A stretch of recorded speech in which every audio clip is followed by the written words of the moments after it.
आखिर वही हुआ जिसका डर था। क्या पुलवामा हमले की तरह पहलगाम के बाद जो युद्ध भड़का है, जो युद्ध शुरू है और जिसमें पहले 27 भारतीय नागरिक मारे गए, जिसमें कुछ सेना के अधिकारी भी थे, और अब फिर से 16 लोग शहीद हुए हैं जो सीमावर्ती इलाके में हैं। और क्या बीजेपी इसके नाम पर वोट मांगना शुरू कर चुकी है? इस खबर पर विस्तार से बात करेंगे कि आखिर बीजेपी के आईटी सेल ने किस तरह से गंध मचाना शुरू कर दिया है। आप सब जानते हैं किस तरह से टेलीविज़न चैनलों ने इस देश में झूठ फैलाया, लोगों को गुमराह किया और ये कोशिश की कि सेना के बारे में गलत जानकारियां दी, युद्ध को और भड़काने की कोशिश की, सरकार तक का इंतजार नहीं किया। सोचिए, इस देश में जिनको सदियों से जाति के नाम पर प्रताड़ित किया जा रहा है, उनको जब सेना में मौका मिलता है तो विंग कमांडर व्योमिका सिंह बनती हैं।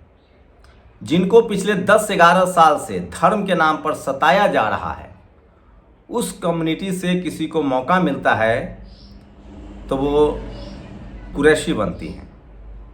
अब आप सोचिए, ये दोनों खबरें जरूरी नहीं है। इस देश में जिनको धर्म के नाम पर परेशान किया जा रहा है, जिन लोगों को जाति के नाम पर परेशान किया जा रहा है, एक इंडियन आर्मी में बड़ी अधिकारी हैं और एक एयरफोर्स में बड़ी अधिकारी हैं, और उन दोनों को एयरफोर्स और नेवी जो है वो क्यों चुनता है? आप सोचिए, वो चुनता है कि इन दोनों से ही प्रेस कॉन्फ्रेंस करवाया जाए। तो ये जो खबर है ना, ये कितनी ज़रूरी है ये समझना पड़ेगा, और इसी के कई मायने हैं जो मैं आपसे डिस्कस करने वाला हूं। तो सोचिए, भारत में किस तरह से जिनको जाति के नाम पर प्रताड़ित किया गया और जिनको धर्म के नाम पर प्रताड़ित किया गया, वो लोग कैसे आगे आ रहे हैं। ये सोफिया कुरैशी हैं।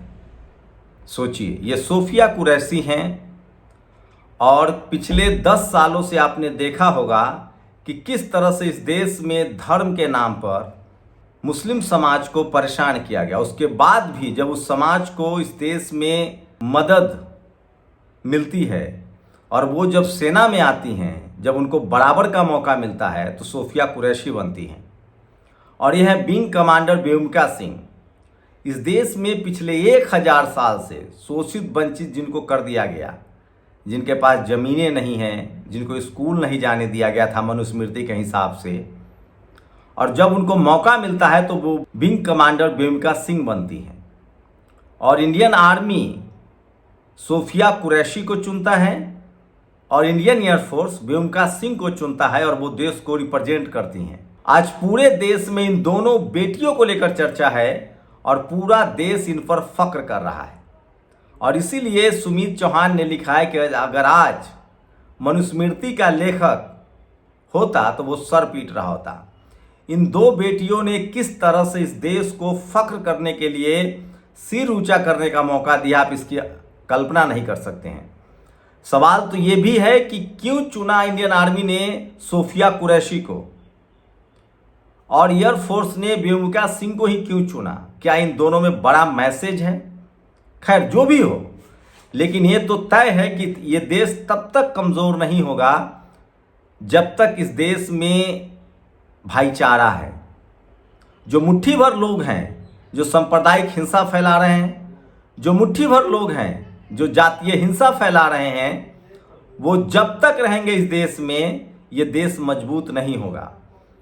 तो ये भारत सरकार का फैसला हो या फिर इंडियन आर्मी का फैसला हो सोफिया कुरैशी को लेकर, और एयरफोर्स का फैसला हो व्योमिका सिंह को लेकर, इससे साफ है कि ये अच्छा फैसला है, मजबूत फैसला है, और पूरी दुनिया में मैसेज गया कि भारतीय महिलाएं बहुत सशक्त हैं। और साथ ही जो भारत में जो जातिवादी और सांप्रदायिक लोग हैं, उनको भी मैसेज दिया गया कि आपकी वजह से देश कमज़ोर हो रहा है। मैं इन दोनों के धर्म और जाति की बात नहीं कर रहा हूं, मैं ये बात कर रहा हूं कि किस तरह से इस देश के महिलाओं को जानबूझकर मौका से दूर रखा गया। ठीक उसी तरह से इस देश के शोषित वंचित समाज को, खासकर SC, ST, OBC, किसान और अल्पसंख्यक वर्ग को मौका से दूर रखा गया। और जब उनको मौका मिलता है तो कोई डॉक्टर अंबेडकर होता है, कोई चौधरी चरण सिंह होता है, कोई भारत रत्न कर्पूरी ठाकुर बनते हैं, और जब डिफेंस में मौका मिलता है तो कोई सोफिया कुरैशी और कोई व्यंका सिंह बनता है।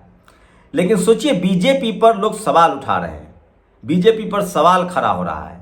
सवाल है कि क्या बीजेपी इसका राजनीतिक इस्तेमाल कर रही है। बीजेपी के आईटी हैंडल से ट्वीट हुआ, जिस तरह से बीजेपी के आईटी हैंडल से जिस तरह का एक एक्स पर वीडियो जारी किया गया है, उससे तो साफ है कि वो पुलवामा की तरह पहलगाम हमले और उसके बाद जो आर्मी, इंडियन एयरफोर्स, नेवी जो कार्रवाई कर रही है पाकिस्तान पर, क्या वो इसका पॉलिटिकल फ़ायदा उठा रहे हैं, क्या वो इसका राजनीतिक फ़ायदा उठा रहे हैं। इसके बाद कांग्रेस ने हमला बोल दिया है। कांग्रेस ने कहा है कि हम उनके साथ खड़े थे, हमने कोई सवाल नहीं पूछा, हमने सिक्योरिटी पर कोई सवाल नहीं पूछा, देश की सुरक्षा पर कोई सवाल नहीं पूछा। सेना ने जो फैसला किया उसमें हम सरकार के साथ खड़े रहे, सेना के साथ तो खैर पूरा देश खड़ा है। लेकिन जिस तरह से बीजेपी आईटी सेल ने एक वीडियो जारी किया, उसके बाद पूरे देश में गुस्सा है। लोगों को लगता है कि क्या ये चुनाव के लिए किया जा रहा है, क्या ये चुनाव के लिए मार्केटिंग हो रही है। लेकिन अभी भी पूरा विपक्ष, अखिलेश यादव हो, तेजस्वी यादव हो, कांग्रेस हो, इन तमाम लोगों ने जिस तरह की एकजुटता दिखाई है और सरकार का समर्थन किया है, सेना के साथ तो पूरा देश ही है, लेकिन बीजेपी की नीयत पर लोग सवाल उठा रहे हैं। एक लंबा चौड़ा फहरिस्त आ रहा है, सारे कांग्रेस के नेता सवाल पूछ रहे। तो क्या लगता है आप लोगों को, एक नागरिक के तौर पे क्या लगता है कि क्या बीजेपी चुनावी फायदा के लिए इस मुद्दे को भुनाएगी, क्योंकि अगला चुनाव बिहार में है।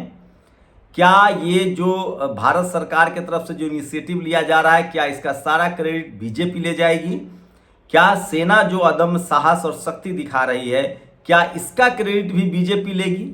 और क्या ये सही है? क्या सेना का इस्तेमाल पुलवामा की तरफ फिर से होगा? क्या सेना का इस्तेमाल चुनाव में करना सही है? ये सबसे बड़ा सवाल है जो देश के सामने है।